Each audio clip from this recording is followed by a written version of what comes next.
Hello students, SKR English spoken में आप लोगों का स्वागत है। आज मैं आपको प्रेजेंट टेंस का जो फर्स्ट पार्ट है, जिसे कि हम लोग सिंपल प्रेजेंट टेंस के नाम से जानते हैं, या फिर उसे जो है सो हम लोग इंडेफिनिट सिंपल है ना प्रेजेंट टेंस, या नहीं तो प्रेजेंट इंडेफिनिट के नाम से जानते हैं। तो इस टेंस में क्या होता है, किस प्रकार के काम और समय को हम लोग रखते हैं, सो हम पिछले वीडियो में आप लोगों को बतला चुके हैं। अब यहाँ पर मैं इसको हम विशेष रूप से जो है सो बतलाने जा रहे हैं कि सिंपल प्रेजेंट टेंस या प्रेजेंट इंडेफिनिट टेंस को किस प्रकार से बनाते हैं, इसका स्ट्रक्चर किस प्रकार से होता है, इसको किस प्रकार से पहचानेंगे। तो सिंपल प्रेजेंट टेंस का जितना भी हिंदी वाक्य होता है, इसमें ता है, ती है, ते हैं, ते हो आदि निश्चित रूप से लगा हुआ रहता है। तो जब इस प्रकार से आपको सेंटेंस में लगा हुआ मिले कि राम पढ़ता है, राम पढ़ता है, सीता खेलती है, मैं जाता हूं, वे लोग खेलते हैं, तो ता है, ती है, ते हैं, ये सब लगा हुआ है। और इसमें हम लोग क्या पढ़ते हैं, ये पिछले वीडियो में बता चुके हैं, जैसा कि यहां हम लोग स्वभाव को दिखलाते हैं, किसी का नेचर को दिखलाते हैं जो सामान्य रूप से होता है। ठीक है, तो इसका स्ट्रक्चर क्या होता है, इसका स्ट्रक्चर पहले हम लोग जो है सो इसका स्ट्रक्चर में सब्जेक्ट को रखते हैं, उसके बाद में जो है सो V1 नहीं तो V5 को रखते हैं। तो V1 जानते ही है, वर्ब 1 जो मेन वर्ब होता है हम लोगों का, जैसे ईट, रीड, गो, लाफ, सिंग, डांस वगैरह वगैरह। और अगर इसी में मेन वर्ब में S या ES जोड़ दिया जाता है, तब क्या बन जाता है, V5 बन जाता है। तो यहां पर में हम लोग V1 नहीं तो V5 को वर्ब के रूप में रखते हैं, और उसके बाद जो है सो अगर ऑब्जेक्ट है तो रखेंगे, नहीं है ऑब्जेक्ट तो नहीं रखेंगे। ऑब्जेक्ट तो आप लोग समझते ही होंगे, अगर हो सकता है भूल गए हो तो हम फिर से आपको बतला देते हैं ऑब्जेक्ट क्या होता है। जैसे कि कहते हैं कि राम रोटी खाता है, तो पूछा जाए राम क्या खाता है, तो आपका जवाब होगा कि रोटी खाता है। तो क्रिया का है ना, राम जो कुछ भी काम कर रहा है उसका फल जिस पर में पड़ रहा है, किस पर में पड़ रहा है, खाने का फल किस पर पड़ रहा है, रोटी पर में। तो आपका जवाब है रोटी। राम क्या खाता है, आपसे पूछा गया राम क्या खाता है, तो आप कहते हैं कि राम रोटी खाता है। तो काम का फल जिस पर में, क्रिया का फल जिस पर में पड़ता है, वही क्या कहलाता है, ऑब्जेक्ट कहलाता है। आपसे मैं पूछूं आप क्या लिख रहे हैं, तो आप कहते हैं मैं पत्र लिख रहा हूं, इसका मतलब पत्र यहां पर में क्या हो गया, लेटर क्या हो गया, ऑब्जेक्ट हो गया। आप क्या खेलते हैं, तो फुटबॉल खेलते हैं, तो फुटबॉल क्या हो गया, ऑब्जेक्ट हो गया। तो ऑब्जेक्ट समझ रहे हैं, वर्ब तो जानते ही हैं, जो भी डूइंग वर्ड होता है सब वर्ब है। सब्जेक्ट जो व्यक्ति किसी काम को कर रहा है, डूअर जो है वह सब्जेक्ट है। तो सारा चीज आप लोग जानते ही हैं। अब इस स्ट्रक्चर पर में जो है सो हम लोग इस टेंस को आगे बढ़ाते हैं। इससे पहले एक आवश्यक बात जो आप लोग अक्सर भूल जाया करते हैं, जैसे कि चैनल को सब्सक्राइब करना, वीडियो को लाइक और शेयर करना। तो चैनल को सब्सक्राइब कर दीजिए, वीडियो को लाइक और शेयर कर लीजिए। आगे हम जो है सो आप लोगों को पढ़ाते हैं। तो देखिए स्ट्रक्चर यहां जैसा कि लिखा हुआ है, सब्जेक्ट प्लस V1 नहीं तो V5, अभी बता दिए V1 V5, और ऑब्जेक्ट भी बता दिए। तो अब यहां पर में सेंटेंस देखिए, यहां पर में सेंटेंस को जो है सो को भी हम यहां पर में कई भागों में बांट दिए, जैसे कि अफर्मेटिव सेंटेंस, नेगेटिव, फिर इंट्रोगेटिव, डबल इंट्रोगेटिव। सबका जो है सो एक दो एग्जाम्पल देकर के आप लोगों को समझाने का कोशिश करते हैं। अगर इसके बावजूद भी कहीं नो समझ में आए तो कमेंट जरूर कीजिएगा। जैसे यहां पर में देखिए सब्जेक्ट, यहां पर में स्ट्रक्चर है, स्ट्रक्चर पर में हम इस सेंटेंस को मैं पढ़ाता हूं, तो मैं पढ़ाता हूं जैसा कि पहचानने का तरीका आपको बताया कि क्या होता है, ता हूं लगा हुआ रहता है। तो मैं पढ़ाता हूं, इसमें सब्जेक्ट क्या है, सब्जेक्ट मैं, तो लिख दिए आई। उसके बाद में क्या लिखना है, V1 नहीं तो V5।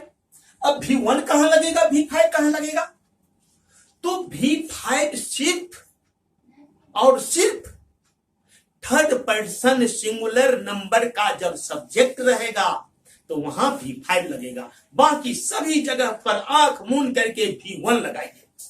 क्लियर है? V5 कहां लगेगा, थर्ड पर्सन सिंगुलर नंबर का अगर सब्जेक्ट है तो V5 लगाना है, नहीं तो सभी जगह जो है सो V1 लगा देना है। बस इतना ही याद रखना है, थर्ड पर्सन सिंगुलर नंबर का सब्जेक्ट तो V5। ठीक है, तो यहां पर में हम देख रहे हैं सब्जेक्ट क्या है, फर्स्ट पर्सन में है, तो आई लगा दिए, सब्जेक्ट लगा दिया। अब क्या लगाना है, इस दोनों में से कोई एक, तो यहां क्या लगेगा, सब्जेक्ट चूंकि जो है सो फर्स्ट पर्सन का है इसलिए V1 लगेगा। तो भी यहां वर्ब क्या है, पढ़ाना, पढ़ाना का इंग्लिश टीच, तो आई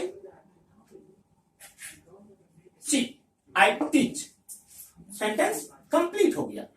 अब आगे तुम खेलते हो, तो तुम खेलते हो तो क्या हो जाएगा, सब्जेक्ट क्या हो गया, यू, खेलना, खेलना का इंग्लिश प्ले, यू प्ले। ठीक है, कोई दिक्कत नहीं, सब्जेक्ट और वर्ब लिखा है यहां पर में। अब यहां तीसरा सेंटेंस देखते हैं। तीसरा सेंटेंस हम पहले से जगह देखने के लिए ट्राई किए थे। देखिए,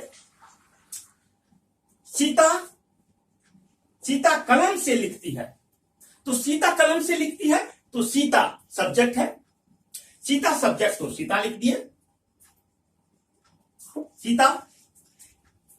अब यहां पर में क्या लिखना है, सब्जेक्ट, सब्जेक्ट के बाद V1 नहीं तो V5। तो देखिए Sita third person singular number है, Sita third person singular number है, तो क्या लगेगा, V5 लगेगा।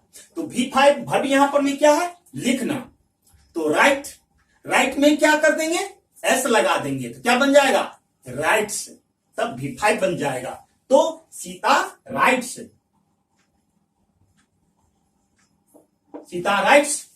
अब आगे क्या, लिखती है, तो सीता लिखती है किस चीज से, कलम से। तो यहां देखिए, यहां ऑब्जेक्ट जो है सो दिया हुआ है, इस दोनों सेंटेंस में ऑब्जेक्ट नहीं था। अब यहां जो है सो लिखती है। अगर आपसे पूछे कि सीता किस चीज से लिखती है, तो आपका जवाब होगा कलम से लिखती है। तो ये क्या हो गया, ऑब्जेक्ट हो गया। तो सब्जेक्ट दे दिए, उसके बाद वर्ब भी लगा दिए। अब क्या लिखना है हम लोगों को, ऑब्जेक्ट लिखना है। तो Sita writes with a pen. ठीक है, Sita writes with a pen, sentence हम लोगों का कंप्लीट हो गया। तो V1 कहां लगेगा, V5 कहां लगेगा, ये समझ रहे हैं। अफर्मेटिव सेंटेंस यहां पर मैं बताया आप लोगों को। यहां क्या होता है, किसी चीज को जो है सो हम स्वीकारते हैं कि ऐसा होता है ना, ऐसा है। ठीक है, नेगेटिव सेंटेंस, इसी का सिंपल प्रेजेंट टेंस का नेगेटिव सेंटेंस। नेगेटिव से आप लोग समझ ही गए, जहां किसी काम की मनाही होती है, यानी कि नहीं करने का बोध होता है, उसे हम लोग नेगेटिव सेंटेंस कहते हैं। तो इसका स्ट्रक्चर यहां क्या होता है, ठीक ना, सब्जेक्ट डू नॉट नहीं तो डज नॉट, जैसा कि पिछले वीडियो में भी बताया है। ठीक है, और V1 प्लस ऑब्जेक्ट। यहां स्ट्रक्चर याद रख लेना है कि यह स्ट्रक्चर है। अब इस स्ट्रक्चर पर में हमको सेंटेंस को, किसी भी प्रकार का सेंटेंस है, कोई भी सेंटेंस है, फटाक से बना देना है। जैसे मैं विद्यालय नहीं जाता हूं, नेगेटिव सेंटेंस है, तो मैं विद्यालय नहीं जाता हूं, तो यहां पर मैं सब्जेक्ट क्या है, मैं, तो I do not go to school. अब देखिए किस प्रकार से हुआ, सब्जेक्ट, उसके बाद डू नोट, नहीं तो डज नोट। तो डू नोट और डज नोट, जैसे कि यहां पर मैं आपको बताए कि V5 जो है सो कहां लगेगा, सिंगुलर नंबर, जब subject singular number, third person का सिंगुलर नंबर रहेगा वहां पर में, ठीक उसी प्रकार से यहां डज नोट कहां लगेगा, जब subject third person singular number का रहेगा। बाकी सभी जगह पर में क्या लगाएंगे, डू नोट लगाएंगे। और जब डज नोट लग जाएगा तब यहां जैसे आपको बताया कि थर्ड पर्सन का सब्जेक्ट रहेगा तो वर्ब में SEIES लगाएं करके V5 बना लेंगे। तो यहां पर में जब डज लग जाएगा तो यहां V5 नहीं रहेगा, यहां स्ट्रक्चर में देख लीजिए, स्ट्रक्चर में सिर्फ जो है सो V1 ही है। तो डज नोट लग जाने के बाद V5 जो है सो V1 में चेंज हो जाता है, ठीक है। तो यहां पर में क्या था, मैं विद्यालय नहीं जाता हूं, I do not go to school. Clear है। अब स्ट्रक्चर पर में ये बात लिखा गया, डू नोट यहां पर नहीं लगा है क्योंकि यहां जो हमारा सब्जेक्ट है ये फर्स्ट पर्सन का है। दूसरा चलते हैं, हम लोग नहीं खेलते हैं, तो ये भी जो है सो हम लोग का इंग्लिश क्या होता है, वी। अब यहां भी जो है सो डू नॉट लगेगा, क्यों, क्योंकि हम लोग फर्स्ट पर्सन का प्लूरल नंबर है, सब्जेक्ट जो है सो फर्स्ट पर्सन का प्लूरल नंबर का सब्जेक्ट है, इसलिए यहां भी जो है सो डू नॉट लगेगा, ठीक ना। क्या नहीं करते हैं, तो नहीं खेलते हैं, तो वी डू नॉट प्ले, इसमें जो है सो कोई ऑब्जेक्ट नहीं है, तो वी डू नॉट प्ले यहीं पर नहीं खत्म हो गया, ऑब्जेक्ट नहीं है, ठीक है। अब आगे, वह कलम से नहीं लिखती है, वह कलम से नहीं लिखती है तो पेंसिल से लिखती होगी। तो अब यहां पर मैं देखिए, वह का इंग्लिश हम क्या ले लेंगे, लिखती है, यानी कि लड़की है, ठीक है। तो subject she does note, does note क्यों, क्योंकि सब्जेक्ट जो हमारा है ना, वह ये लड़की है, ठीक ना। तो subject third person singular number का है, इसीलिए यहां पर में डज नोट लगा है, नेगेटिव सेंटेंस बना रहा है, तो थर्ड पर्सन सिंगुलर नंबर का है, इसलिए यहां पर में क्या यूज किए, डू नोट नहीं यूज किए, डज नोट। तो she does not right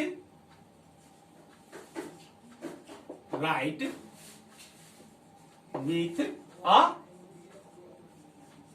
pen, वह कलम से नहीं लिखती है, तो she does not write with a pen. Clear है, कोई दिक्कत नहीं। तो नेगेटिव सेंटेंस जब बनाना होगा तो इस प्रकार से डू नॉट और डज नॉट लगा करके जो है सो हम लोग नेगेटिव सेंटेंस बना सकते हैं। अब इसके बाद में आता है इंट्रोगेटिव सेंटेंस। इंट्रोगेटिव सेंटेंस में क्या होता है, इंट्रोगेटिव सेंटेंस में हम किसी से कुछ पूछते हैं और उसका जवाब हम सुनना चाहते हैं, हां या ना में। जैसे मैं आपसे पूछता हूं, क्या आप पढ़ते हैं, तो आप क्या बोलेंगे, आप बोलेंगे हां मैं पढ़ता हूं, यही नहीं बोलेंगे।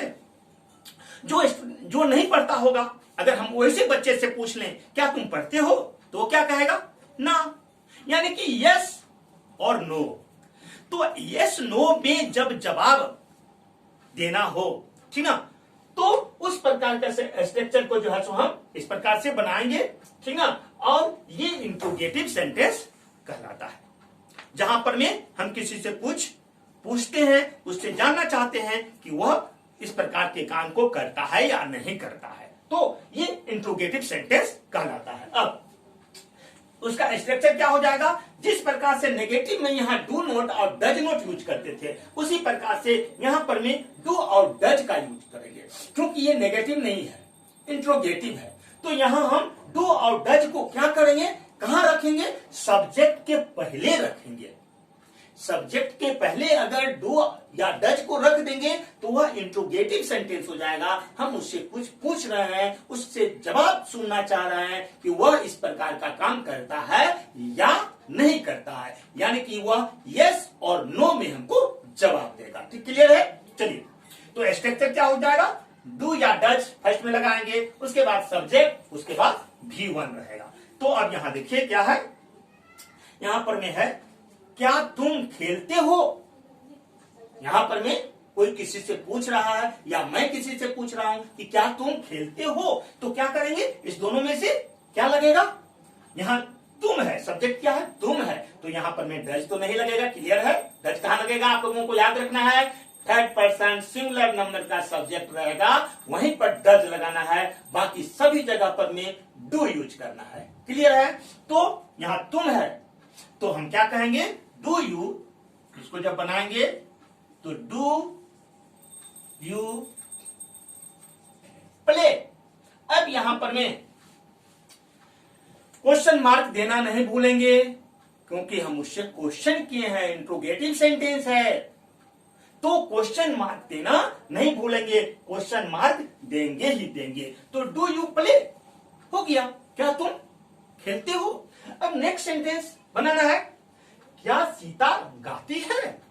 तो क्या सीता गाती है, यहां पर में ध्यान दीजिए, सीता क्या है, थर्ड पर्सन सिंगुलर नंबर है, तो क्या यूज करना है, ठीक, डज। तो लिखेंगे यहां पर में हम does, does Sita sing, question mark, question mark देना इंट्रोगेटिव सेंटेंस में नहीं भूलना है। तो डज सीता सिंग, क्या सीता गाती है। अब नेक्स्ट सेंटेंस, क्या हम लोग पढ़ाते हैं, अपने ही बारे में हम लोग पूछ रहे हैं, क्या हम लोग पढ़ाते हैं। तो यहां पर में सब्जेक्ट क्या है, हम लोग, फर्स्ट पर्सन प्लूरल नंबर, तो क्या यूज करेंगे इसका, है ना, do, do we teach, do we teach. तो ये सेंटेंस जो है सो कंप्लीट हो गया, क्या हम लोग पढ़ाते हैं। तो स्ट्रक्चर को याद रखना है और एकदम सिंपल है।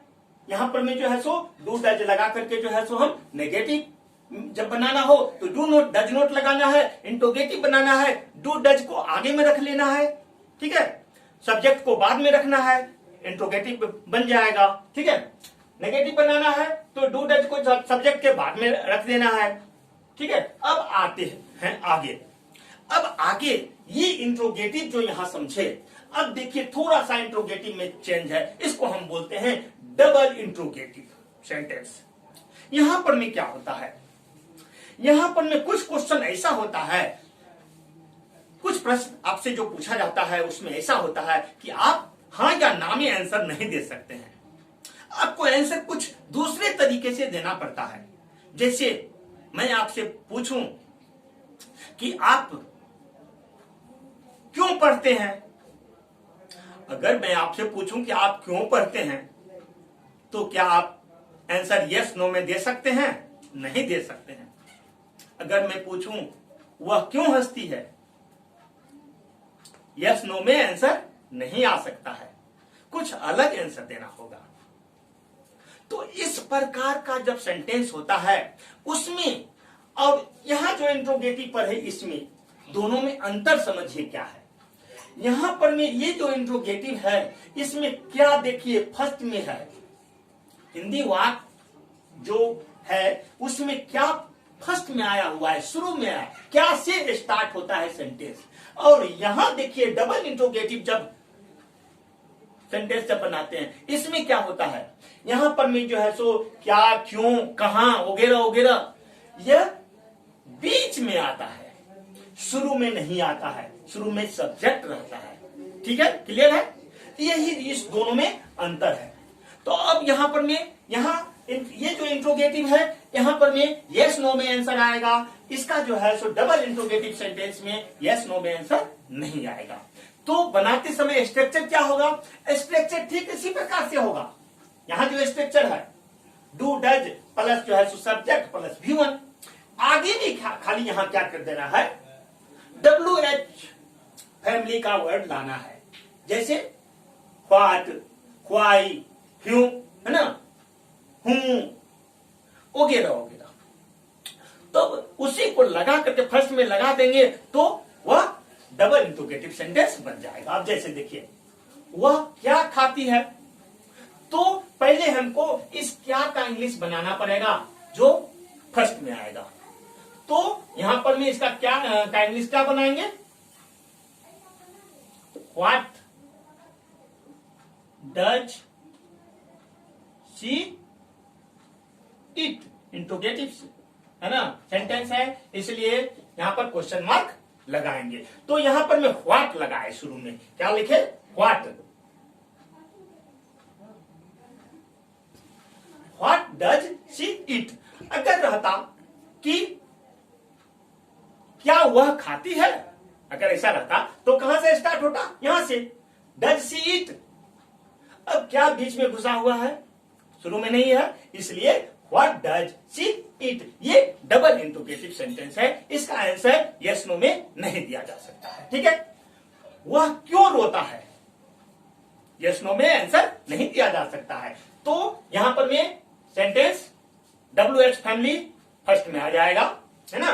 तो वह क्यों रोता है, तो वाई से स्टार्ट होगा, वाई डज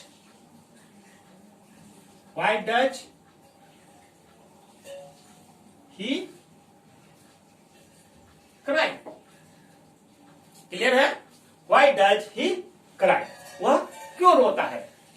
अब वह कहां रहता है, वह कहां रहता है, बताइए क्या होगा, सिंपल, पहले किसका इंग्लिश बनेगा, कहां का, तो लिखेंगे where does he live, where does he live, वह कहां रहता है।